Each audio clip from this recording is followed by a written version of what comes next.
manifestando a vida de Jesus mesmo na tribulação.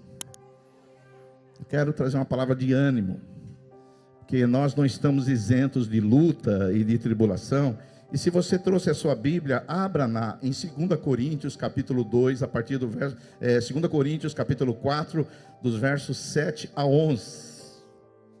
Quero falar sobre manifestando a vida de Jesus mesmo na tribulação, mesmo na luta, mesmo no fracasso, mesmo na derrota, mesmo quando tudo dá errado, mas manifestando a vida de Jesus. Paulo, o apóstolo, diz lá em 2 Coríntios 4, do 7 ao 11, tradução é ARA. Temos, porém, esse tesouro é o Espírito Santo, o Evangelho, em vasos de barro, para que a excelência do poder seja de Deus, e não de nós. E Paulo continua dizendo: em tudo somos atribulados, porém não angustiados, perplexos, porém não desanimados, perseguidos, porém não desamparados, abatidos, porém não destruídos, levando sempre no corpo o morrer de Jesus, para que também a sua vida se manifeste em nosso corpo. Porque nós que vivemos somos sempre entregues à morte por causa de Jesus, para que também a vida de Jesus se manifeste em nossa carne mortal. Eu quero falar então sobre manifestando a vida de Jesus mesmo na tribulação. Você sabe, nós vivemos num mundo caído, e nesse mundo caído, uma hora ou outra, nós vamos passar por algum tipo de tribulação. Essa tribulação, ela pode ser através de doenças, pode ser através de uma crise financeira, essa tribulação pode ser por causa de um problema relacional, de uma perseguição espiritual. Não tem como você viver esse mundo aqui e não passar por tribulação. Deus só teve um filho que não pecou, mas Deus não teve nenhum filho que não tenha passado por tribulação nessa terra. Então a tribulação, ela acontece na nossa vida. E aqui Paulo, o apóstolo, no verso 11, ele vai dizer assim: porque nós somos sempre entregues à morte por causa de Jesus. Para quê? Para que a gente passa por tribulação, por fracasso, por derrota, por intempéries? Para que também a vida de Jesus, diga comigo, a vida de Jesus, diga comigo, a vida de Jesus, a vida de Jesus se manifesta em nossa carne mortal. Ser crente não é apenas cumprir liturgia, ritual, ou seguir algumas doutrinas. Ser cristão é manifestar no nosso corpo mortal a vida de Jesus. Aleluia! Agora, nós precisamos entender uma coisa. A palavra vida de Jesus. Você sabe, os biblistas, eles entendem que a palavra vida aqui, ela tem 3 significados. Você sabe que o Novo Testamento, ele foi escrito na língua grega, no grego koiné, o grego antigo. E a palavra vida, no nosso português, é uma palavra só.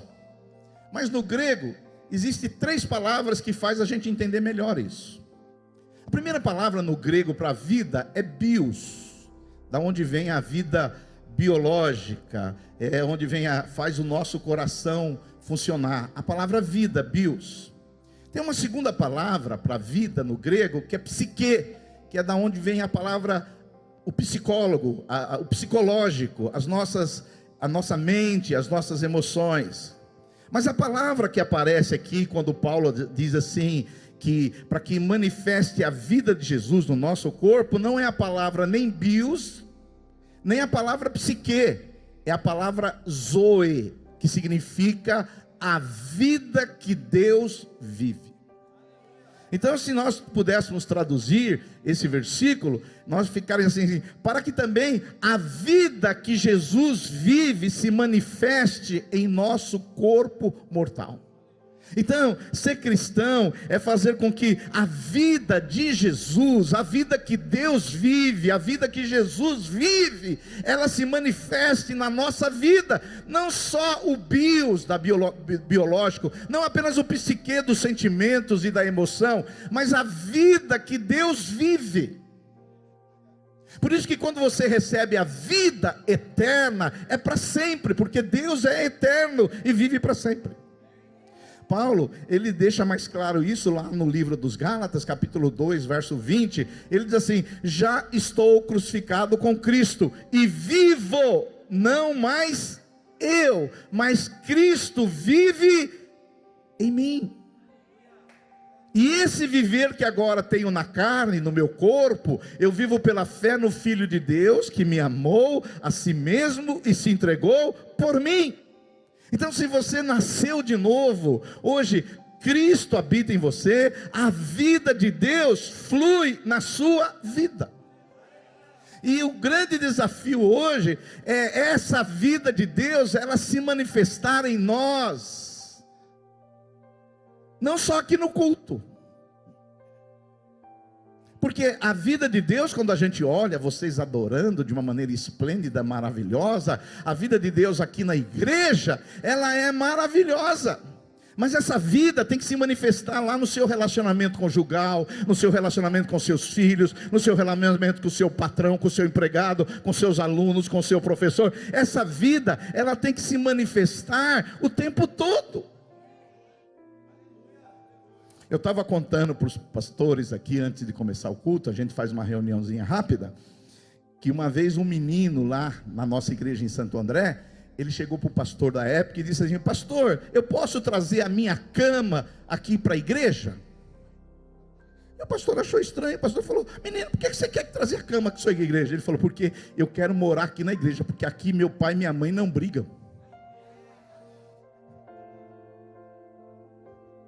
Oh. E você percebe que tem muita gente que tem uma vida cristã só dentro da igreja. Essa semana eu estava falando para eles, eu vi 2 áudios de 2 grandes líderes evangélicos no Brasil, que você vê que eles têm uma vida no culto e uma vida fora do culto. 2 grandes líderes de 2 grandes denominações evangélicas. Você vê que eles têm uma vida pública e uma vida privada diferente. Mas não é essa a vontade de Deus. A vontade de Deus é que a vida de Jesus, ela se manifeste o tempo todo. Por exemplo, você vai almoçar agora, e às vezes vai ter 3 bifes para 2 pessoas. E aí dá muita confusão, pelo menos na minha casa dava antes. Mas depois que Cristo veio habitar em mim, essas confusões já não existem. E eu queria compartilhar com você sobre que a vida de Jesus se manifestando mesmo na tribulação. Você está aí ainda aí? Digam glória a Deus. Primeiro, a manifestação da vida de Jesus não nos isenta de tribulação. Porque eu sei que tem muitas pessoas que acham que se elas estiverem no centro da vontade de Deus, fazendo a vontade de Deus, ela não tem tribulação. Tem pessoas que acham que você só tem tribulação quando você está fora da vontade de Deus. É verdade que muitas vezes nós estamos atribulados porque estamos fora da vontade de Deus. Jonas, ele saiu fora da vontade de Deus e veio muita tribulação na vida dele. Mas às vezes eu quero dizer para você que você está no centro da vontade de Deus, fazendo a vontade de Deus, e você está passando por tribulação. Paulo, o apóstolo, olha só o que ele diz no verso 8 do capítulo 4: em tudo somos atribulados, porém não angustiados, perplexos, porém não desanimados, perseguidos, porém não desamparados, abatidos, porém não destruídos. Então, manifestar a vida de Jesus não significa que nós não vamos passar por tribulação. Eu passo por tribulação, você passa por tribulação. Não tem nenhuma pessoa aqui que está aqui que não passa por tribulação. Todos nós, no momento da vida, ou você está passando, ou já passou, ou vai passar, algum momento da nossa vida a gente passa por tribulação. Isso me lembra de uma história de um pastor nordestino, que ele ouviu essa história de um outro pastor. Ele disse que, não sei se você sabe, os cearenses, tem algum cearense aqui no nosso meio? Cearense. Dizem que os cearenses, eles são tipo judeus, eles ficam viajando, eles não param no lugar. Você vai ver que você encontra cearense para todo canto. E esse cearense, ele foi parar na Alemanha. Chegando na Alemanha, um frio terrível. E ele estava passando fome lá na Alemanha. E aí, ele não conseguia emprego. Mas aí, e ele também não falava alemão.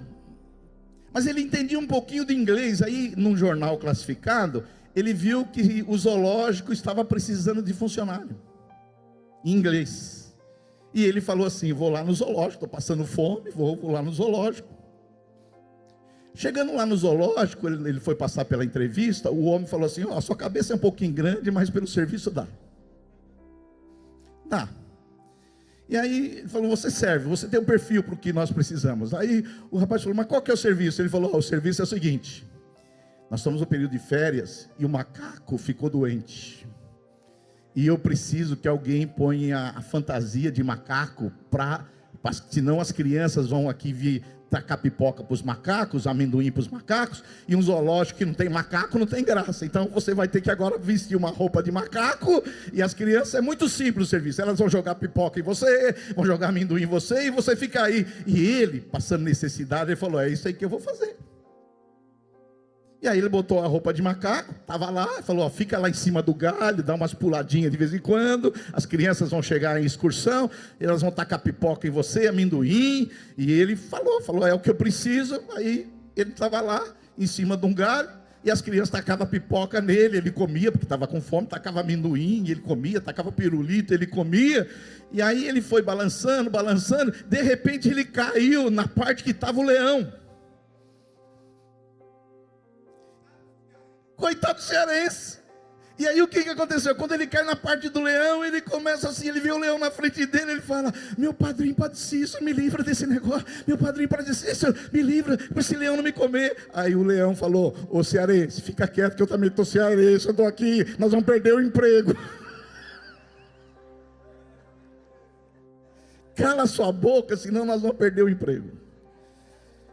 O moral da história, irmão: todo mundo passa por tribulação, todo mundo passa por luta, todo mundo passa por dificuldade, mas Deus vai dar graça para você vencer essa tribulação, em nome de Jesus Cristo. Diga o glória a Deus aí, aleluia. Então fala para o seu vizinho: eu passo por tribulação, você também passa por tribulação, estamos no mesmo barco. Então nós temos que entender que ninguém está isento de passar por tribulação. Essa é a primeira verdade. Então não acha que porque você está atribulado é que o diabo se levantou, você não tem mais nada a ver com o diabo, é porque Deus está castigando você. Não, a tribulação faz parte da vida. Vivemos num mundo caído e muitas vezes nós vamos passar por tribulação. Quantos entendem o que eu estou falando? O nosso problema é que nós fomos contaminados com uma teologia triunfalista, que quando você não está vencendo, é que tem algo errado na sua vida. Nós fomos contaminados por uma teologia de prosperidade triunfalista, que quando você está doente, quando a sua empresa não vai bem, quando tem um problema relacional, parece que tem uma brecha, parece que tem um lugar, parece que o diabo se levantou, parece que Deus está querendo castigar você. Não, filho, nós vivemos no mundo caído, e quem vive no mundo caído, algum momento da vida, ele vai passar por tribulação. Quando entendem o que eu estou falando, digam glória a Deus aí, aleluia. Segunda verdade que eu quero falar para vocês sobre tribulação: a primeira é que ninguém está isento. Segunda, a tribulação muitas vezes tem o propósito de ensinar a nossa fragilidade humana. Sabe por quê, irmãos? Muitas vezes a gente se acha, muitas vezes a gente acha que nós somos o bonzão, muitas vezes a gente acha que nós somos onipotentes, super-homens, super-mulheres. Mas quando nós passamos por tribulação, a gente vê a nossa fraqueza e a nossa finitude. Paulo, ele diz no versículo 7 do capítulo 4, olha, ele diz assim: temos porém esse tesouro. Que tesouro é esse? O Evangelho, a glória de Cristo. Nós temos porém esse tesouro, nós temos Jesus, que é esse tesouro. Aonde? Vasos de barro. O vaso era um utensílio muito usado no mundo antigo, onde as pessoas escondiam as suas riquezas nesses utensílios, nesses vasos, para esconder dos ladrões. Mas o vaso, por outro lado, ele é muito frágil. Se o tesouro é a glória do Evangelho, Cristo em nós, a esperança da glória, o vaso aqui representa o quê? A nossa fragilidade, sujeita ao quê? A doença, a dores, a limitações, somos finutos. E deixa eu falar para você, Paulo diz que o poder é o poder de Deus na nossa fragilidade. Então o vaso, ele mostra como nós somos assim, limitados, como às vezes nós vamos passar por experiências difíceis, às vezes nós vamos não saber o que devemos fazer, porque nós fomos criados numa cultura ocidental, onde quem é bom é aquele que é autossuficiente, aquele que não precisa de ninguém. Mas, deixa eu falar para você, quando você passa por uma tribulação, aí sim, você percebe que você não é autossuficiente e você precisa dos outros. Você quer ver um lugar onde você vai ver a fragilidade humana? Numa UTI de hospital. Aí você vê que os grandes guerreiros ali, eles não têm condições de andar sozinhos. Você vai dizer que as pessoas onipotentes naquele lugar, elas precisam uma das outras. A tribulação às vezes vem, sabe por quê? Para quebrar o nosso orgulho, para mostrar a nossa fragilidade humana. Às vezes a tribulação vem para dizer que você não é o cara. Porque muitas vezes a gente vai tendo sucesso na vida, a gente vai tendo vitórias na vida, e a gente quer ensinar para os outros como vive.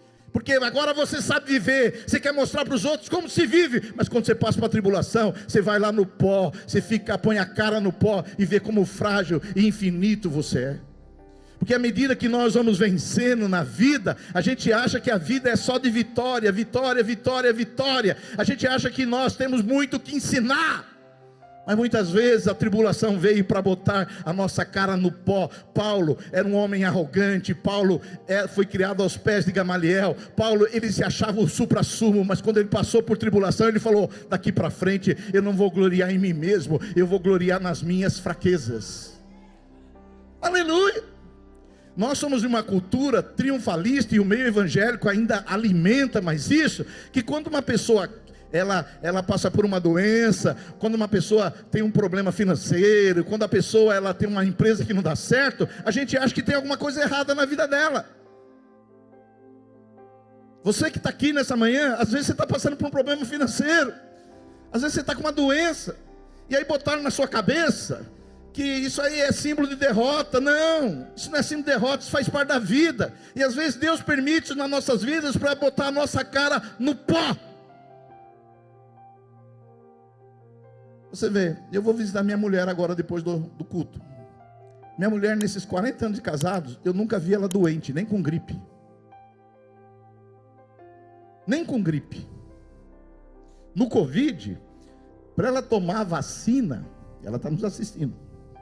Para ela tomar a vacina, a minha família ameaçou: se ela não tomasse a vacina, nós ia expulsar ela de casa. Foi só uma ameaçazinha, jamais a gente vai fazer isso. Porque ela sempre teve uma vida muito saudável, boa alimentação, tudo de bom. Mas de repente, vai fazer um diagnóstico, parece uma doença. Aí, se você entra na loucura, porque tem a loucura tem a loucura do evangelho e tem a loucura dos evangélicos, que é bem diferente. A loucura do evangelho é boa, que é a mensagem da cruz. Mas tem a loucura dos evangélicos. A loucura dos evangélicos, qual é a brecha? Que brecha que foi aberta na casa do pastor Silvio? Que brecha que foi aberta? O diabo se levantou. Filho, na nossa vida não tem mais nada de diabo. O diabo não existe mais na nossa vida. Nós somos centralizados em Cristo Jesus. E tem aqueles que são piores ainda, né? Porque o diabo, a doença ainda é você. E aqueles que dizem assim: Deus colocou essa doença em você.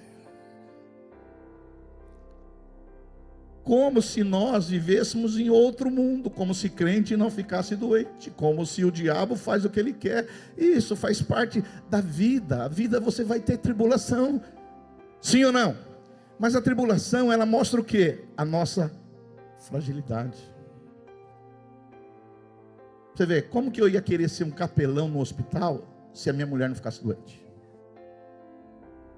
O hospital para mim é um negócio longe. Era difícil. Mas à medida que vem a tribulação, a gente reconhece a nossa limitação, a nossa finitude. Porque à medida que você vai tendo sucesso na vida, você vai achando que você é o cara. É a Mulher Maravilha. É o super-homem. Você vai se achando. Vem aqui que eu vou te ensinar a viver. Vem aqui que eu vou te dar um curso de vida.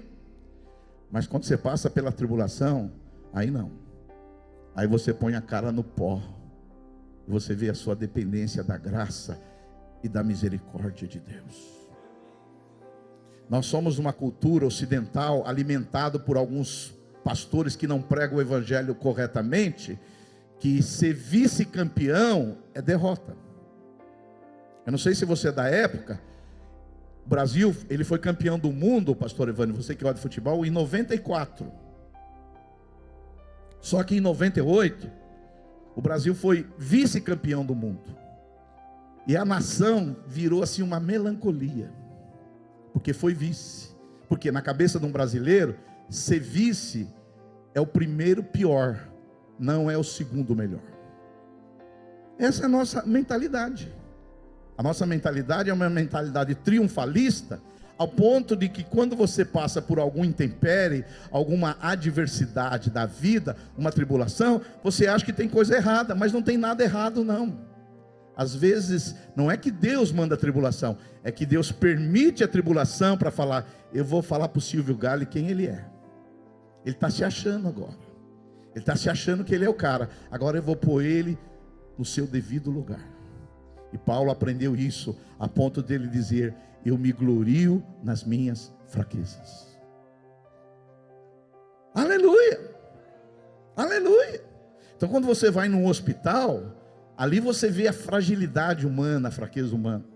Quando você vai num hospital psiquiátrico, então, não sei aqui quantos já foram no hospital psiquiátrico, ali você vê a fragilidade humana. Por quê? Porque às vezes você se acha melhor de quem está lá. Ali só tem louco, só tem maluco. Mas talvez você não saiba, um curtozinho que dá aí na sua cabeça, você pode parar no hospital desse. Mas você está aqui são e salvo pela graça de Deus. Diga um glória a Deus e aplauda ao Senhor. Aleluia. A terceira coisa que eu queria falar sobre a tribulação para vocês é que as tribulações, elas podem ser horrivelmente dolorosas, mas elas não precisam ser infrutíferas. Eu vou repetir. As tribulações, elas podem ser horrivelmente dolorosas, mas elas não precisam ser infrutíferas. Paulo, ele diz no verso 8, em tudo somos atribulados, porém não angustiados, perplexos, porém não desanimados, perseguidos, porém não desamparados, abatidos, porém não destruídos. Paulo aqui, ele faz um contraste de 4 coisas. Ele fala assim, atribulados sim, tribulação ninguém está isento, mas não angustiados. Eu estou passando por uma grande tribulação, mas eu vou dizer para você, eu não estou nem um pouco angustiado. A alegria do Espírito não saiu do meu coração. Tribulado sim, mas não sou angustiado como pessoas que não têm esse tipo de coisa e não conseguem dormir à noite. Pessoas que não conseguem ter paz no coração. Atribulado sim, mas com a paz de Cristo que excede todo o entendimento no meu coração. Você pode passar por tribulação, mas a angústia não vai vir sobre a sua vida, em nome de Jesus Cristo. Aleluia. Paulo, ele foi atribulado. Paulo, você quer que eu conte umas tribulações de Paulo?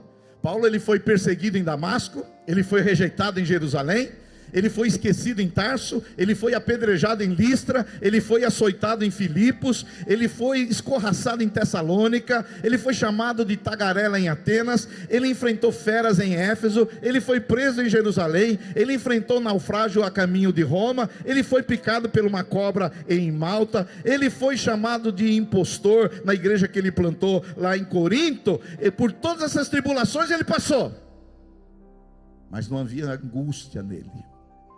Tribulado sim, angustiado não. Tribulação é uma coisa externa, vou passar, mas angústia no meu coração não, porque a paz de Cristo reina no meu coração e não vou viver em angústia.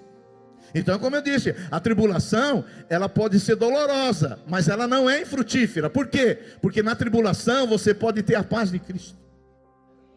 Segunda coisa que Paulo fala, meus irmãos, perplexos, mas não desanimados. Perplexo, às vezes você fica perplexo, você não sabe o que fazer. Você está numa situação que você fala, o que eu vou fazer? O que aconteceu? A perplexidade é uma encruzilhada mental que às vezes na vida você não sabe o que fazer e exige uma decisão imediata. Você precisa escolher para que lado você vai, para a esquerda, para a direita. A palavra grega para perplexidade é, eu estou em dúvida, às vezes eu fico perplexo, vou para lá ou vou para cá. Paulo diz assim, ó, perplexo vou ficar, mas não desanimados. Na vida você vai passar por tribulação. E na tribulação, às vezes você vai ter perplexidade, você não vai saber o que fazer. Mas deixa eu falar para você, desânimo não. Eu vou dizer para você, eu estou nessa igreja aqui há 32 anos. Eu já passei por perplexidades. E vocês que estão mais antigos, vocês sabem disso. Perplexidade, muitas vezes. Você já sabe que nós somos injustiçados aqui. Você sabe que nós caímos num golpe nesse lugar. Você já sabe que nós somos acusados de um monte de coisa que é tudo mentira. Mas vou dizer para você, eu estou 32 anos nessa igreja, nunca fiquei desanimado. Porque quem tem o Espírito Santo encoraja. O Espírito Santo, ele é o encorajador. E na hora que a gente não vê saída, o Espírito Santo dá um caminho para a gente seguir. Digam glória a Deus, aleluia, aleluia. Por isso, a tribulação, ela pode ser dolorosa. Não estou dizendo que tribulação não dói. Dói, tribulação é dolorosa. A tribulação às vezes pode destruir uma pessoa. Mas a tribulação, ela tem a contrapartida que ela não pode ser infrutífera, porque você tem o Espírito Santo, e quando vem a tribulação, vem também o amparo do Senhor. Por isso que Paulo diz a terceira coisa, ele diz assim, olha, perseguidos sim, mas não desamparados. Às vezes nós vamos ser perseguidos pela família, nós vamos ser perseguidos por outras pessoas, nós vamos passar por momentos difíceis, às vezes vamos ser perseguidos até pela justiça, até pelo sistema, mas deixa eu falar para você, mas nunca desamparados. Sabe por quê? Porque ele disse, eis que estou convosco todos os dias, até a consumação dos séculos. Diga glória a Deus, aleluia. Abatidos, Paulo diz por último, sim, às vezes vai nos abater. Você vê, nessas visitas, e a pastora Mira está nos assistindo, ela hoje está fazendo o 24º dia que ela está internada. Eu vi ela um dia abatida. Um dia, de 24 dias, um dia abatido. Um dia ela estava triste. Mas abatido às vezes vamos estar com um problema familiar, uma doença, algo que a gente não esperava. Mas Paulo diz, abatidos sim, mas não destruídos. Às vezes a vida vai nos abater, às vezes vai acontecer coisas na nossa vida que nós vamos balançar. Às vezes nós vamos ter aquele lutador de boxe que deu uma balançada, que às vezes pode se abater, mas destruídos não. Porque podemos cair até 1, 2 vezes na lona, mas vamos levantar, tirar a poeira e dar a volta por cima e seguir para frente em nome de Jesus. Por isso eu estou para dizer para você, você nem precisa gravar toda essa mensagem, mas se você gravar só essa frase, eu já ficarei contente. As tribulações podem ser dolorosas, mas elas não precisam ser infrutíferas. algo pode acontecer no seu coração, em nome de Jesus, para que você seja mais parecido com Jesus. E por último, quarto, quando manifestamos a vida de Jesus, a tribulação, ela não nos destrói, mas ela pode nos deixar mais fortes. Olha, eu vou dizer para você, não olhe para a tribulação como um castigo divino. Deus não está aqui para te botar tribulação. Esse mundo caído, ele já vai causar tribulação na sua vida. Não olhe para a tribulação como se fosse um ataque do diabo. Por quê? Porque da tribulação você vai sair mais forte. A tribulação não vai destruir você. A tribulação não vai definir quem você é.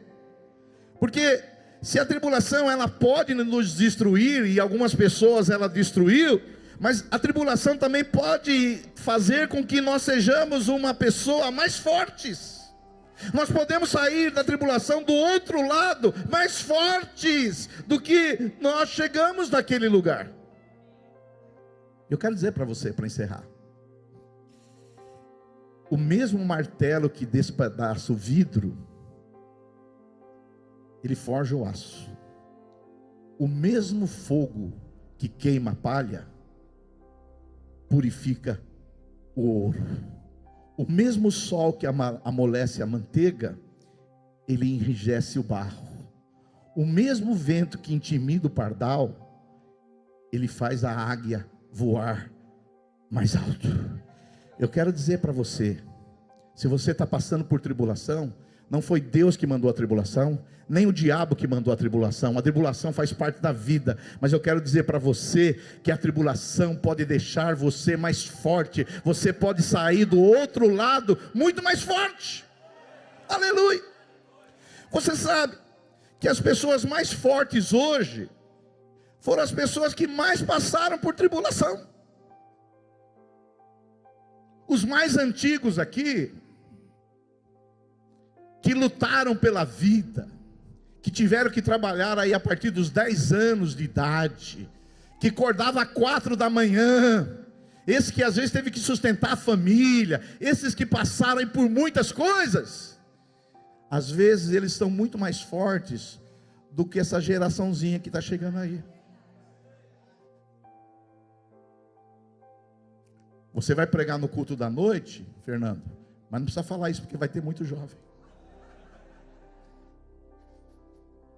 Mas às vezes, eu não sei você, eu vejo um pessoalzinho hoje na faixa dos 20, dos 30 anos, não quer trabalhar. E eu ouvi dizer esses dias, Joana, que tem a geração nem, a geração que nem trabalha e nem estuda, mas são de outras igrejas, não são dessas igrejas, da nossa igreja. Aí é uma turminha que fala assim, eu estou numa crise. Qual é a crise? A minha mãe não colocou chantilly no meu morango. Pô, que crise, filho, que crise é essa?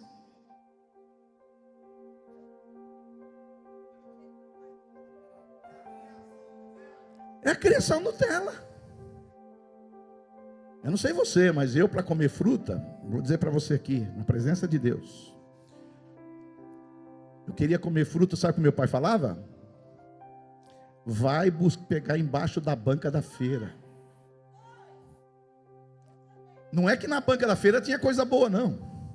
As coisas eram meio estragadas e meia boa. Aí você chegava em casa, cortava, tirava a parte podre e comia coisa boa. Mas você acha que isso me matou? Você acha que isso me deixou mais fraco? Você acha que fez isso aí uma pessoa cheia de fraqueza? Não. Por quê? Quem passa por tribulação são as pessoas que ficam mais fortes na vida.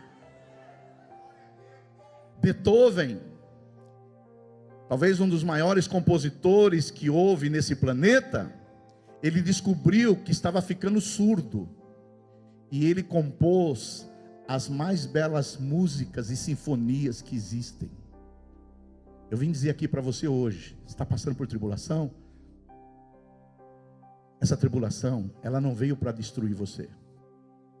Essa tribulação não veio para definir você. Essa tribulação veio para quê? Para você produzir algum tipo de fruto. E ela vai trazer em você musculatura que você ainda não teve, que vai preparar você para a vida, para a existência. Diga glória a Deus. E eu encerro dizendo uma outra coisa. Na época de Dom João VI, Portugal era um dos grandes navegadores, e lá no sul da África havia um canal que chamava o Canal das Tormentas, que quando os navios passavam por lá, corria o risco de afundar. O Canal das Tormentas. Todos tinham medo, até que um dia o navegador falou assim: nós vamos mudar o nome desse lugar. Não vai ser mais Canal das Tormentas, vai ser o Canal da Esperança. Depois, quando todos acreditaram, quase ninguém mais afundou naquele lugar. O que você está passando no lugar de tormenta vai ser um lugar de esperança. De esperança. Mas para que isso aconteça, deixa eu falar para você, é a vida de Cristo manifestando em nós.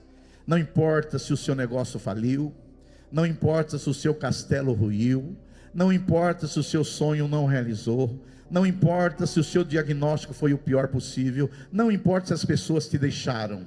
O que importa é a vida de Cristo em você, produzindo fruto para você vencer essa tribulação, em nome de Jesus.